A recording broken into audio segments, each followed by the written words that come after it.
Pernah nggak kamu kepikiran, kenapa ada hal-hal tertentu yang bikin kamu kebawa suasana secara seksual? Kadang kita mikir itu cuma soal fisik, semacam dorongan spontan yang ya udah begitu aja. Padahal, apa yang bikin kamu tertarik secara seksual?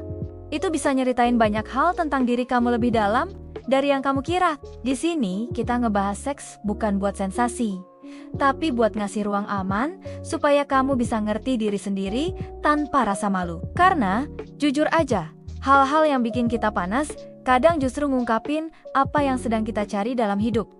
Rasa aman, kendali, kebebasan, atau bahkan pelarian. Misalnya, ada orang yang lebih suka dilepasin kontrolnya, bukan karena lemah, tapi karena di luar kehidupan mereka mungkin penuh tuntutan. Setelah seharian harus kuat, tegas, atau kelihatan sempurna, rasanya menyenangkan ketika ada momen di mana mereka bisa total pasrah dan cuma ngerasa kayak ngebuang beban yang gak bisa mereka lepasin di dunia nyata. Ada juga yang lebih suka memimpin.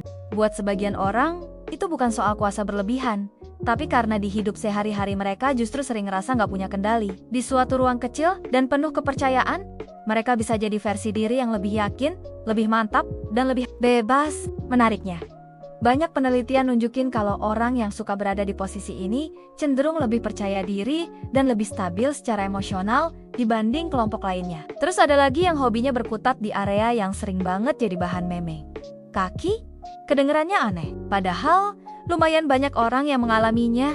Buat sebagian, sentuhan atau perhatian ke area itu bikin mereka ngerasa disayang dan dihargai. Buat yang lain, itu justru cara mereka buat nunjukin kedekatan tanpa harus terlibat dalam sesuatu yang terlalu intens secara emosional. Dan ini penting, cuma karena seseorang pernah kebawa suasana sama hal ini, bukan berarti dia punya masalah. Itu cuma preferensi, bukan diagnosa. Kalau kamu tipe yang suka roleplay atau cosplay, itu juga bukan hal aneh.